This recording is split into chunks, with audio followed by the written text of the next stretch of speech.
Good morning, Turks and Caicos. Welcome to First Edition on Radio Turks and Caicos Live and live streaming on Facebook. Today's guest is the very definition of brilliance, determination, and possibility. She is an aerospace research engineer at NASA, specializing in flight dynamics, vehicle controls, and systems health. Fields that quite literally shape the future of aviation and space exploration. But beyond the science and the accolades, she represents something even more powerful, something really inspiring. Dr. Wendy Okolo made history as the first Black woman to earn a PhD in aerospace engineering from the University of Texas at Arlington. She's also an author, internationally recognized science, technology, engineering, and mathematics STEM speaker, innovator, and the first female recipient of the NASA Ames Early Career Researcher Award. For many young people, especially young women across the Turks and Caicos Islands and the wider Caribbean, her story sends a clear message. Your dreams are valid. Your background doesn't define you. And the sky is not the limit when there are footprints already on the moon. Dr. Okolo, welcome to First Edition. Thank you for Welcome having to me. Turks and Caicos. Thank you, and I'm really honored to be here. Yeah? Thanks for the introduction. How's your stay been so far? Oh, excellent. The weather is good. The beaches are pristine, and I'm having a wonderful time. Yeah? Yes, really happy to be here. Great. It's my second time here. Oh, really? It is. Oh. It is. I've been here before. I came welcome back. back. Thank you. Now, for those hearing your story for the first time, who is Dr. Wendy Okolo beyond the titles and accomplishments? Oh, I'm a wife, a mom. I love to cook and eat. I love to exercise. With that sort of physique, one doesn't think you eat a lot. I do. Like, I enjoy good food and the thought and preparation that goes into good food. Like, I can just, the endorphins that are released, but endorphins are also released when I exercise. And I love to exercise. I love to understand the human body, what it's capable of, like what muscles can be activated when you do certain exercises. And so I've run on the beach twice that I've been here. Oh, really? In the short trip, and gone to the gym as well. So yeah, that's a little bit. So, was there a defining childhood moment when you realized science and aviation really fascinated you? Oh, there were so many, absolutely. I remember being maybe 5 or 6 years old, and I still always even look up at the sky if I hear a plane overhead. But I remember looking up at the sky one time and seeing the moon and asking my sister, this was late in the evening, and asking her, sometimes the moon is half and sometimes looks full. Why is that? And she said, sometimes a giraffe with a really, really, really long neck takes a huge chunk out of the moon and leaves the rest for us to see. And then it grows back and then it eats it again. Oh, boy. And I was like, really? She's like, yeah. And so that was my sister. She'll always have an answer for everything, correct or not. But I remember those like defining moments and core memories. Yeah. Yeah. Yeah. Okay. Fake news. A giraffe doesn't, giraffes don't eat the moon. No matter how long their necks are, yeah. Let's just put that out there. Let's just put that out there. And the moon it's probably not very tasty either. So, yeah. So growing up, did you actually envision yourself working at NASA, or did that dream evolve over time? Oh, no, absolutely not. I was always very focused on the next thing, right? And when I say the next thing, it means I'm in a class right now. What is the next thing that I need to do to get an A in this class? And I like to tell the story because some people know what they want to be and they know exactly where they want to work. And there are kids that'll tell you, I want to be an astronaut, and they go all the way to pursue that dream. And sometimes others don't. I was one of the ones that didn't know that I would end up at NASA, right? And it's okay. It's okay not to always know. It's okay to just focus on the now, right? So if you ask me my 10-year plan or where I see myself in 10 years, I might not be able to answer you. And then in 10 years, I'll amaze myself. So I don't know. Yeah. So Turks and Caicos, we're talking to Dr. Wendy Okolo, and we're going to invite our teachers and everybody, all our classrooms, to tune in, because here's a story that might really, truly inspire you and get you thinking about your career. Now, many young girls still don't see aerospace engineering as for them. Did you ever encounter moments when you felt underestimated? Yeah, potentially. I think, there's some of that, people not knowing who you are when you're in a room and just making assumptions as to what your background is and where, likely is, what are the odds that, you are the person with a PhD with the qualifications and the expertise. But more often than not, I've been supported. Yeah. I've been supported by my family, by my friends. I have the most diverse, group of friends, and, just having someone to stay on the phone with me, or if I'm sleepy, or being able to call my mom on a long drive to do something, or having my husband, who's such a huge support and role model. So I think I have more positive stories than the negative, but maybe it's because I don't even see them. It's also possible that they're there and I'm just so focused on what I'm doing, like tunnel vision, that I don't really address the negatives. That's also a thing too. I'm too busy to deal. Yeah. But I could see someone making that kind of assumption about you. I mean, just looking at you, you walk in a room, I think, that slender young lady's got to be a gymnast, or an athlete. Yes. There's no way she'd be an aerospace research engineer. Correct. No, Correct. Look at. Right. That's true. That's true. I had a friend even tell me one time after I graduated, they were like, "Are you serious at all?" I was like, "What do you mean?" He's like, "Is this how people with PhDs look?" Like, what do you mean you have a PhD in aerospace? What do you mean? Like, are you, and I burst out laughing so hard. Oh, yeah. Now, what motivated you to persist in a field that historically had very few black women represented at the highest levels? Didn't know, didn't care.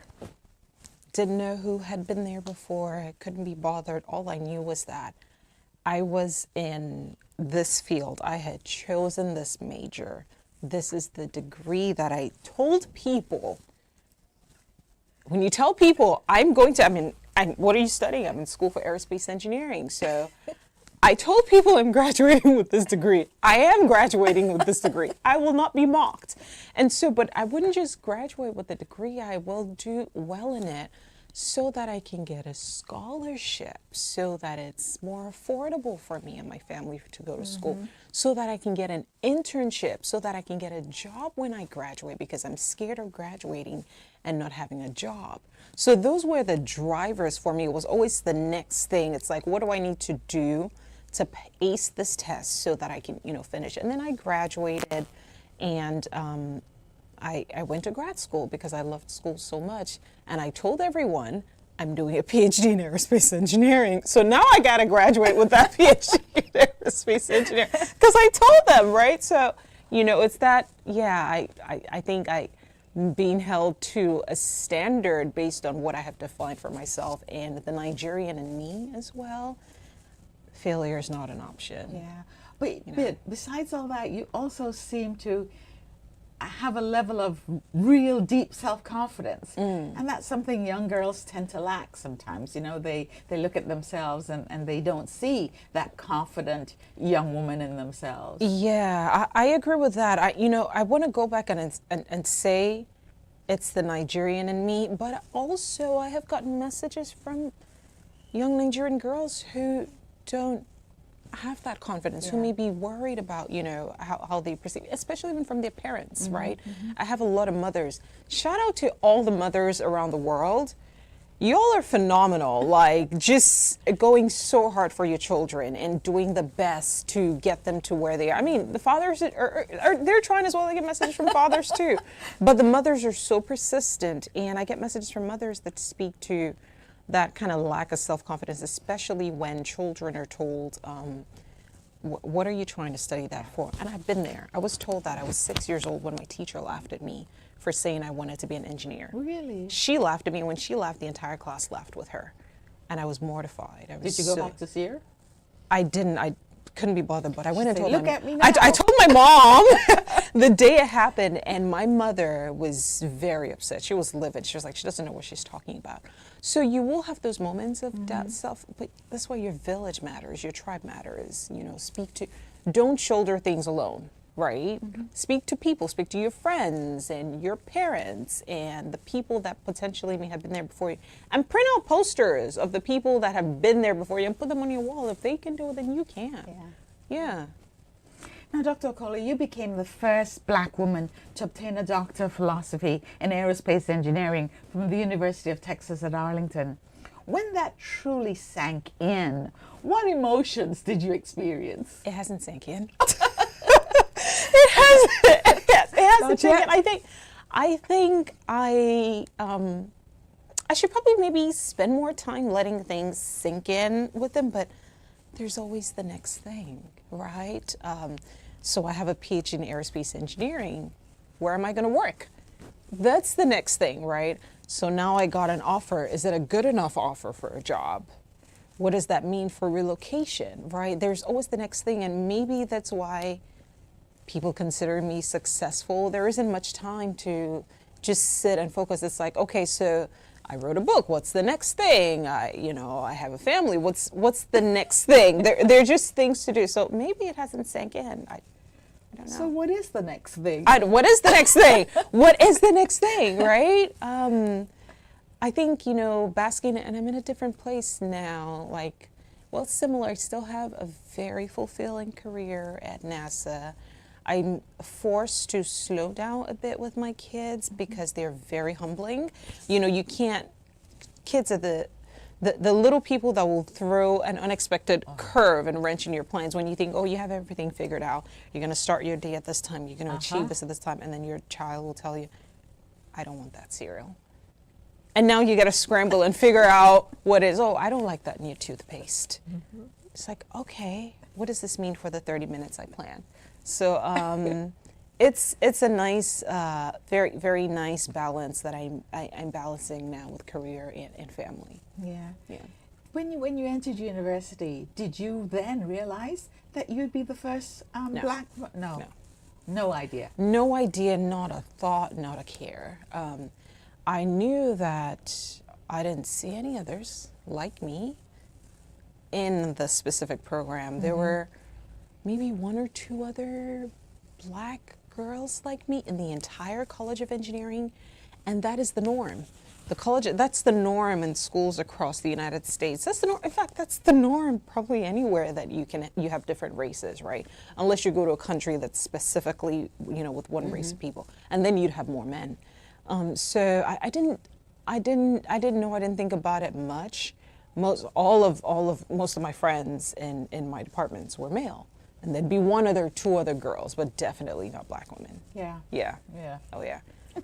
So, did you feel pressure that comes with being the first, especially knowing that young women around the world now look to you as a role model? Absolutely not. No pressure. No pressure with being a representative for anyone. I never felt that pressure.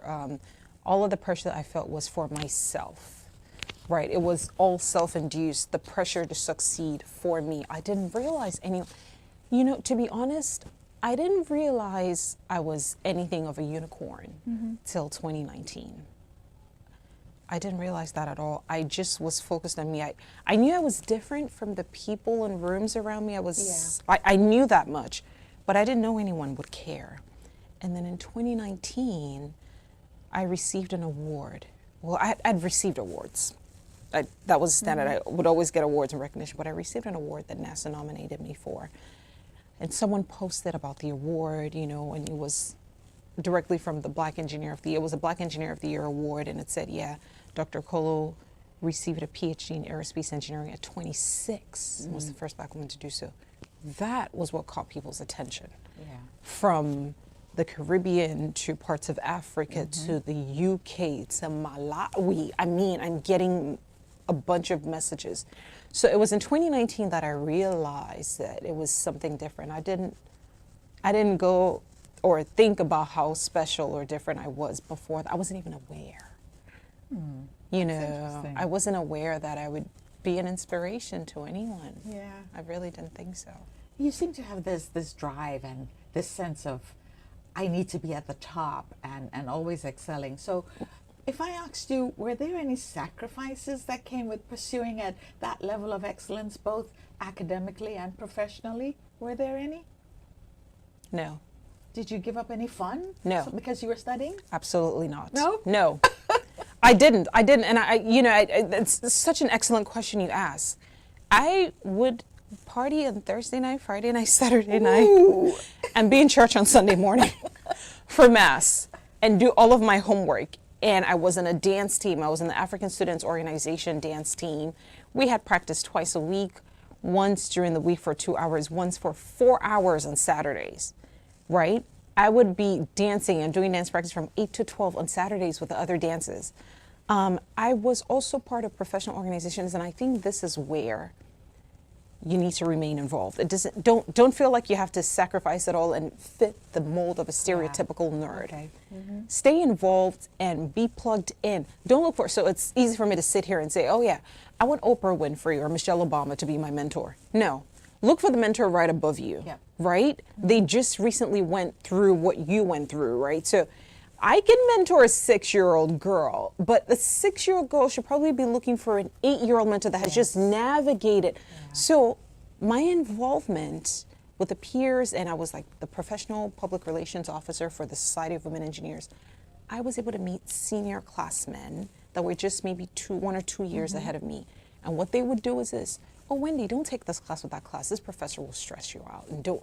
So my life was easier because I was involved versus me putting myself in this siloed box and not fraternizing with other. You want to be involved. You need to know what's going on. You need to know what your peers are doing, whether it's fun, professional development, who is working where, in what internship. And some of that comes from being social, right? From socializing outside of the classroom. So stay plugged in. No, I didn't give up anything. I had a life. Like I had a fun enough life.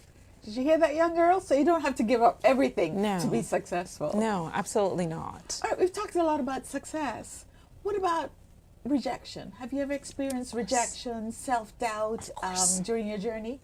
Of course. Any failures? Of course. Oh yeah. Where do I start? Oh, okay. I can start with a course that I took in undergrad. It was so. I don't want to say engineering is hard. I don't want to scare you away, but engineering is intense and it requires dedication and persistence. And so when you feel like you've conquered one thing, there's the next thing waiting for you. So, you start out in college, you feel like you have your nice groove going, you know how to navigate, and then you get into this class that's really hard and you're like, oh my goodness. So I have a story, and I talk about it in Learn to Fly as well in my book, where I took this class and I thought, I was doing decently enough in it. I took a test, came back, and I'm pretty sure it was a D I got. And so those tests ultimately would add up there. Like you take 3 or 4 tests, and along with your homework, that's 30%, it would add up to your final grade. So getting a D in one test was egregious to me, and I was not going to sit with that. Now, the thing with engineering is not clear, black and white, and I'm sure with some courses in the humanities, right? There's the 10 steps to get to a final answer. If you mess up one step above, it'll carry all the way through. Yeah. But you should still get credit for that process. So that one step up top shouldn't land you at a 0. It should land you maybe at a 6 if you follow the right process. And so when I look back at the test, I was like, oh, I'm not getting enough credit for the process. And I was very bold then. I don't know that I'm as confident and bold now. I took that test back to my professor after he handed it out and said, I would like for you to go back. I'm sure you're very busy, you're doing this and you're doing that, and you may not have had the time you'd need to sit with all of these exams. Boy. I need you to please go back, look at this test again, and tell me if it deserves the grade that it received. Older white man was like, okay. Sure. I was like, yeah, just go back and look at it. And he took it back, didn't have time to review it, but he offered something else. He said, I was supposed to do a project in that class to get extra credit for honors. I was in the honors college, and so honor students have to do more work. So we do an extra project with our classes to get extra credit so that when we graduate, our degrees say honors bachelors of science in aerospace engineering. So I was like, yeah, I have to do an honors project for this class, and I'm not eligible for an honors project if I get anything less than a B. So I need you to take this test back, look at it. And so he said, okay, you can do a project to replace the grade. And I will offer it to the entire class. And so I got that opportunity to replace that grade with a project, but my impetus, the ability to speak up, actually benefited the entire class, who were able to, do better, do a project, whatever it is they design, and replace their lowest test grade. Yeah. So I've had failures, but I tried not to let them keep me down. I communicate. I think, in fact, with that class, I called my sister crying and said, "This professor doesn't like me. He just said." She was like, "What?" And she got mad. She's like, go talk to him. Go report. Do what you need to do. So I would get that confidence and gingering from my family, from my tribe, from my village too. Yeah. I just had one of my viewers, one of my dearest friends, tell me that she's listening and she's so inspired by my guest this morning. And so I'm just going to say again, my guest is Dr. Wendy Okolo. She made history as the first Black woman to earn a PhD in aerospace engineering from the University of Texas at Arlington. She's an author, she's a mother, she's a wife. She's a very slim-looking young woman who doesn't look like she's an engineer, but she is. Trust me, I am. Yes. So what advice would you give right now to young people, particularly young women in the Turks and Caicos who are watching and listening to you? They're brilliant young people, but they're afraid of mathematics and physics and engineering. I could give a couple. First of all, curiosity can drive you. Sometimes you may think, oh, you have to have all the answers before you step into a specific thing. But sometimes it's enough just to have the questions. Why is this like this? How does this move? How does this stay in the air? How does a plane fly? Right? If you ever wondered, how does a plane, this seemingly metal tube with people, fly through the air? Is it the engines? It's the wings, right? It's the wings. And these two brothers, Orville and Wilbur Wright, figured it out. But if you have questions and if you're curious, sometimes that can guide you into a field that it may not matter who else is there. It's just that it's a field that may be able to answer your curiosity. School is not for perfection, it's for teaching you, right? So when you go to school, you're there to learn. You're also there to learn how to learn. You're there to figure out how to learn what your professors can't teach you, what the teaching assistants can't teach you. You spend time on TikTok anyway, right? Google, look it up. Like, I think TikTok's the new Google for Gen Z. So you can also go on TikTok and start to answer those questions. So even if you feel like you're in something that's seemingly hard, right? No one was a genius overnight, right? No one became a genius overnight. They stayed and stayed and stayed with problems, right? So curiosity, let curiosity drive you. Find a support group, right? And sometimes that might be family, but just the person that you can talk to when things are seemingly hard. And sometimes that person may not have all the answers. That person may not have any answer for you, but sometimes that person may just give you food. Food. So even moms and dads watching, when your kids call you and saying they're stressed out, send them food, send them Uber Eats, because then that's one less thing they have to worry about. That's one less thing. And then food, and you're happy, you're like, okay, great, and you can take on the world. So, and then the third thing I would say is, it doesn't matter who in a room doesn't look like you. It doesn't matter how smart everyone else seems. Trust me, they're not as smart as you think they are. They're not. A lot of people are winging it. A lot of people are winging it, right? And you deserve to be there. I have a firm belief that everything is for everyone. And if you want something, you have a right just as much as anyone else to be there. Everything I'm saying right now is documented in Learn to Fly. Everything I'm saying right now. Everything, like for if you're struggling or if you're curious, it's all documented in Learn to Fly, because I wish I could mentor everyone, but I can't. But everything that I would tell my mentees is in the book. I hide nothing. I hoard nothing. I'm not a gatekeeper. I don't gatekeep. I'll share everything with you: how to get scholarship, how to go get into a good school, how to get a solid recommendation letter, how to prepare to get a salary recommendation letter, when you get an internship or a co-op, how to behave, right? How to get the most out of it.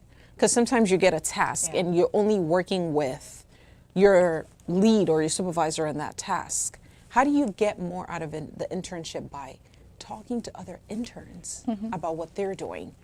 And then you find out what you like or what you don't like. Because again, you don't know what you like. There's so many kinds of engineering, just engineering alone, there's so many different kinds. How do you know what you like? Talk to people. You know, as I sit here listening to you, I just realized I missed a great business opportunity. I could have told you to bring a few books and I could have sold them. And made some commission. Right, yeah, next time. But we'll talk about it later, Okay. where we can find it. But for those of us who are technically challenged, for the average listener, explain in layman's language, what really does an aerospace research engineer do? A lot. Very, very, very diverse. So even within aerospace engineering, there's diversity in the kind of work. There are aerospace engineers that work with propulsion systems. If they're in research, that's basically engines, right? So just thinking about the engines and the power. If they're in research, they are trying to figure out how to make things more efficient, how to make the nozzle or inlet designs more efficient. How do you get more, for example, oxygen through the inlet so that you can have more combustion power? How do you get more for less? You can have an aerospace engineer that's structures, right? How do you make your vehicles lighter, right? If they're in research, if they're researchers, how do you lighten? Because the lighter it is, the easier it is to move through the air. If it's easier to move through the air, what does that mean? It means you don't need as much fuel. It means there's less drag, so you don't need as much fuel. And if you don't need as much fuel, more bang for your buck, right? So that's what people care about. That's someone in aerospace engineering as well that has a structures engineering, structures background. You have flight dynamicists and controls. How do you make something fly the way you want it to? And that's me, right? How do you make things fly in a manner that is so optimal so it doesn't induce as much drag? When you look at the shape of even just your cars, right? They're streamlined. So you look at shapes of people that drive those F1 car. Yes, they're designed a certain way. So you want to control them such that, and that's aerodynamics as well. You have aerodynamicists that focus on the body and how it's designed, right? But you have controllers that, control and flight dynamicists that want the vehicle to fly in a manner that doesn't induce as much drag because we're trying to optimize things, right? How do you control, say, I want to get this vehicle from point A to point B. I want to get this spacecraft from point A to point B. How do you move it? What parts of the body do you move, right, to get it to turn a certain way? So I talk about aerodynamic structures, propulsions. You have systems engineers that make all of these things come together seamlessly.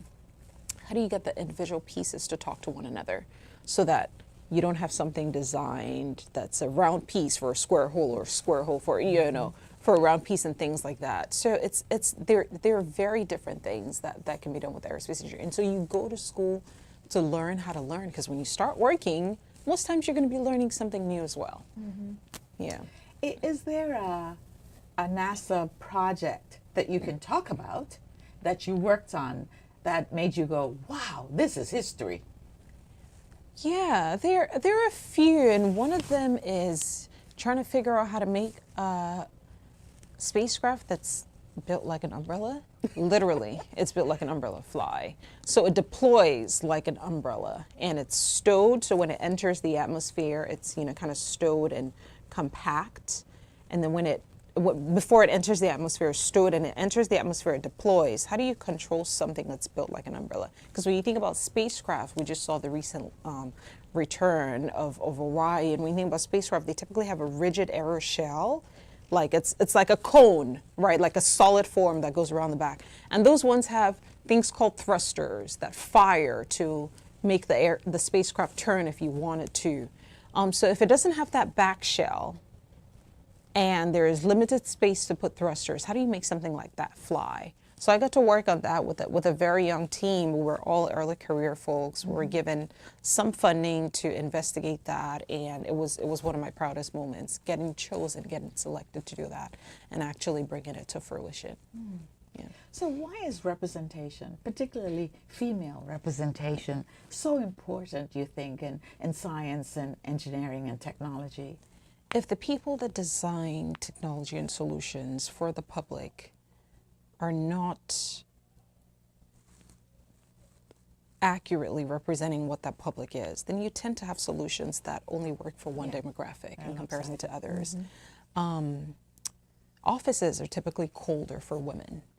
Women are used to, when you go to office, you see a woman with a blanket or, a sweater, and the men are working around in t-shirt and shorts. Why is that? Anyone know why? Offices are set cooler because they did the work. Oh, the average metabolic heart rate is this. But who was in that study? Yeah. Men. Seatbelts, car seats. The first dummy that was used for like collisions to test how, like, kind of the impact if you have a car accident. The first one that fully represented a woman was developed by a woman in Sweden under 10 years ago. It was developed by a female researcher. Recently, right? So if you don't have the people that are most times accurately thinking with very diverse opinions that are designing the solutions, they're not going to create solutions that work for you. Yeah. So it's one thing to say, yeah, well, it's hard for me. I don't want to do that because that's hard. You should probably try to do it so you can make life better and easier for your people too, right? Because I don't know, I wouldn't say anyone is intentionally trying to ignore a specific demographic, but they're just not thinking that because that's not who they are, right? I'm going to think typically of what makes me comfortable because that's what I'm thinking. And if everyone looks like me or everyone does not look like me, then you kind of eliminate. So that representation is so critical. It's so critical in science, technology, engineering, and math. I read a story about a black nurse who was in a hospital when a black girl had come in with hot water burns on her head. And the mom, whoever had brought her in, was telling the story of, they were braiding her hair and she moved and some hot water got on the hair. But they didn't believe her because they were like, why would they be putting hot water in braids? It had to take a black female nurse to say, she's telling the truth. That's the thing we do. You get your hair braided, you put it in hot water. So she's telling the truth. Please, it's not a time for you to press charges. But if she wasn't in that room, hey, something to think about. Yeah. I know you mentioned this before, but for that little girl sitting in one of our family islands, let's say North Caicos, what's your message to her when she thinks that careers like yours are out of reach? Nothing's out of reach, especially in today's access to the internet, access to artificial intelligence. There's no excuse, right? There's no excuse because I know that little girl is on her phone. She's on her phone and they know how to access YouTube and all of that. Ask the questions, right? What school within the island can I get into with what program and likely get into this other school? What schools in Canada and the United States have programs in either aerospace engineering or whatever it is that I can get into? Do they offer scholarships, right? What scholarships are available to young black women of Caribbean descent? I was Googling as a 16, 17, 18-year-old student in college, scholarships for women, scholarships for black women, scholarships women African descent. Travel. I would get an opportunity to travel. I got an opportunity to travel to Europe, I think, the first couple of years in grad school. I didn't have money to traipse all the way to Europe. I literally Googled travel scholarship, literally. And there was one right there in my university. People didn't know about. Yeah. They didn't know about. It was a simple paper application. I filled it out, submitted it. I got the funding. Google. In this day and age that you have access to the internet, nothing's out of reach. Yeah. Nothing. nothing. And maybe at some point, if there's an opportunity to come back and gather these girls and I can speak to them in person, maybe at a graduation or something, I would be honored to do that. Yes. Honorable EJ, did you hear that? An invitation to come back and maybe speak to a graduation. But I'll talk to him afterwards about that. Yeah. So Dr. Wendy, as a black woman in aerospace engineering, do you feel any sort of responsibility for opening doors for others? You know, there's some women, when they reach the top, the door is closed. They haven't left it open for someone else to come up. And I think that's the gatekeeping, right? I think that's the gatekeeping that is this is how I did it and I'm not going to share that. And I may have even overshared in my book, to be honest, because what I did was, you know, I would get asked to speak, and each time I'm asked to speak to a group of people, it causes me to reflect on my own story. I have to reflect and look at the pieces of the puzzle and the trajectory that got me to specific intervals in time. And when I look at those trajectories, I didn't know I was doing those things at the time, but it's like, okay, if you do this, if you kind of follow, I don't want to say an identical trajectory or something similar, if you can navigate certain things in certain ways. For instance, I didn't realize that being an officer at my campus, the University of Texas at Arlington Society of Women Engineers, you know, chapter, was making my access to mentors easier. I didn't realize that. But so now I can say it in the book, like, if you want access to mentors, if you're a freshman and you want to meet junior, third or fourth year students, female students that are doing a degree, you don't just walk into a senior class where they're in the trenches trying to then say, hey, mentor me. You don't do that. You go and find a thing that they do together. If it's a sports they play together, if it's a sport they play together, if it's an organization such as Society of Women Engineers, go and join and volunteer your time and yourself. And that's how you make those organic mentorships happen. So I honestly don't gatekeep, and I might even be oversharing here because I put everything that I would tell a mentee in my book. Everything. It's access to information. And if you have it, then the onus is on you. Yeah. It really is. Yeah. You gave me a great segue when you just mentioned that kind of teamwork and getting involved. So what other skills beyond academics are critical in your field? Communication, discipline, teamwork. Absolutely. Discipline, 100%. I'd probably even put discipline as number one, you know, and I maybe that's why I'm so consistent with exercise. You have to I wake up in the morning before I even say good morning to a child, I'm out the door running, right? So you have to show up. It's not about being motivated. It's about being consistent, because you're not always going to feel like it. You're not always going to feel like doing your homework or hustling, but you have to be consistent. You absolutely have to be consistent. Integrity as well, right? Having some integrity and saying, I don't understand this. I'm going to go back a little step till I do. And if I don't understand that, I'll take it back one more step, right, till I do, so that when I stand up and speak about it, I can speak confidently about the things that I know. The things that I don't know, I'll tell you, I don't know, that's not my forte, but the things that I do know, I've done my homework, right? So some integrity, some consistency, communication, absolutely. If you want to take it all the way to the top, right? All the way, because people in science, technology, engineering, we are not known for great communication. We are known for being the worst communicators and being siloed and probably not even giving eye contact, right? So if you want to just really knock it out of the park, be a great communicator, you're going to be the one that gets called in for presentations, even group presentations with your friends. And what does that mean for you? It means visibility. It means you're going to be the one that people see. You're going to be the one that they remember.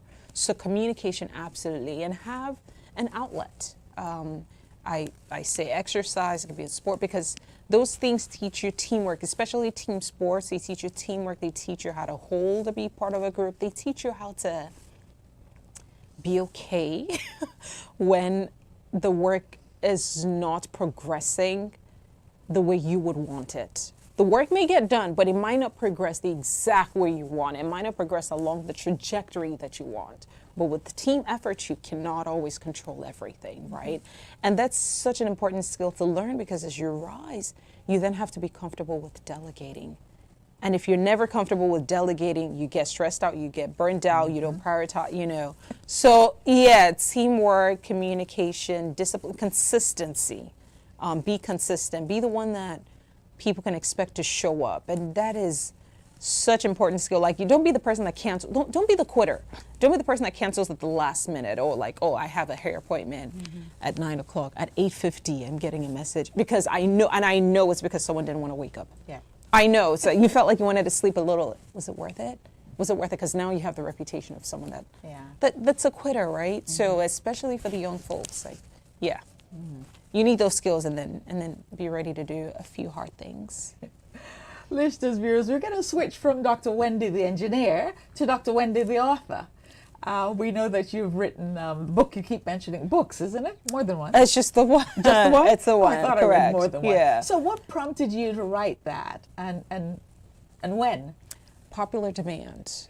It was the same questions I kept getting. I kept getting the same exact questions, and I still get them. And so it was popular demand, popular requests that began in 2019. I mean, before 2019, when I'd speak, I'd hear people ask, like, would you write a book? Would you write a book? And then in 2019, it became, okay, this is a need because I can't reach everyone. I want this out there and available for anyone on the surface of the planet to access and purchase if they want it. So I get questions still that are already answered in the book, and that's why I refer to the book. It's not a marketing thing. It's not a marketing selling thing, but when authors in a specific field, and I know this because I read quite a bit, right? When authors in a specific field write books, they put a lot of information, a ton of information out there that, like if you're trying to figure out anything with your body, like maybe your core, your arm, whatever, and you've heard of this top-notch physical therapist or whatever, then they're located hundreds of miles away from you. Check and see if they've written a book about it, because they put it all in there. So I read quite a bit, and I started to write the book in 2020. And that was my first maternity leave, wrote quite a bit of it, got back to work. I let it sit on the back burner. Second maternity leave, started to work on it again, picked it up. I was mostly in editing phase. And then I still had what you call imposter syndrome. What is imposter syndrome? This thing isn't good enough. Maybe I'm not good enough. Who's going to want to read this? Who cares about it? I don't know. So I completed it, I edited it, and was still sitting on it. And still some editing needed to be done. And then in February of 2023, my father was killed by a drunk driver. Oh, no. Suddenly shattered my world and my family's because it was so unexpected. His car, just basically no one got to say goodbye. He was fine, he was healthy, he had no health issues, and in a blink of an eye, that was it. And while dealing with that grief, I realized the fragility of mortality, and the expectation that you have tomorrow is the expectation of a fool, right? It's in Ecclesiastes, right? You gather all of this for yourself. And then it says, you fool, your life is demanded of you tonight. Yeah. The expectation that you have tomorrow's promised no one. That's right. No one. It doesn't matter if you're in shape or you're not in shape. If you're old or you're young, you just don't know. So I released it because it's like, I can't assume that I have till next year. Yeah. I put it out there. I had it reviewed by some people professionally. It was so well received. I put it out there. It was so well received that I got to do an Amazon Live marketing my book with Neil deGrasse Tyson, right? And I got to go on his radio show like that very year or something. And that was just such a big win for me. It was just a testament, right? That pursuit of perfection it comes with a fallacy that you have time, and you don't always have time. So the motivation was popular demand. The release was, it was time. Yeah. Yeah. And time is something we're running out of, but I could go on for another hour. But if you looked in the mirror and you saw your younger self, what would you say to her today? Yeah. Good job, Mama. Yeah, you hung in there. And life is such a blessing. I would let her know that life is so good and she is so unbelievably happy. You know, and her kids are such a joy, and she really lucked out with her husband, and her family is still such a support system for her. And I would tell her to enjoy what she, as she currently is. I don't look back and see that, oh, I should have done this differently or that. Or maybe there's one regret. I got an offer to work for the CIA and I turned it down. It was an internship offer. I would probably have done that one, just so I could say I worked for the CIA and I got to do something really cool. But no, I'd tell her good job. Great. Yeah. We'd say that too. We'd tell her that too. Yeah. So Dr. Wendy Okolo's story reminds us that greatness isn't confined by geography, gender, or circumstance. From classrooms and curiosity to laboratories and NASA research facilities, her journey demonstrates what becomes possible when talent meets discipline, courage, and vision. And perhaps one of the most important lessons from this conversation today is this: the next aerospace engineer, scientist, innovator, perhaps even the next astronaut could very well be listening right now here in the Turks and Caicos Islands. Dr. Okolo is a very good friend of the family of our Minister of Innovation, Technology and Engineering, the Honorable E.J. Saunders. We offer our thanks to Honorable Saunders for making this opportunity possible for us. Dr. Wendy, thank you for inspiring us. Thank you for educating us and reminding us that all the future belongs to those who are bold enough to pursue it. And many thanks for taking time out of your holiday to come and talk to us. It's been such a pleasure and an honor. Thank you for having me. Thank you very much. That's been Dr. Wendy Okolo, visiting here in the Turks and Caicos Islands. Aerospace research engineer, author, mom, friend of the Turks and Caicos now, Yes. and we look forward to welcoming her back. Dr. Okolo, thank you. Thank you. This has been First Edition. It's our final program of the season, so thank you for being our very last guest here for this that's nice season. to round that out. Yeah, Yes. and stay tuned to Radio Turks and Caicos. We'll tell you when First Edition comes back. Have a great day.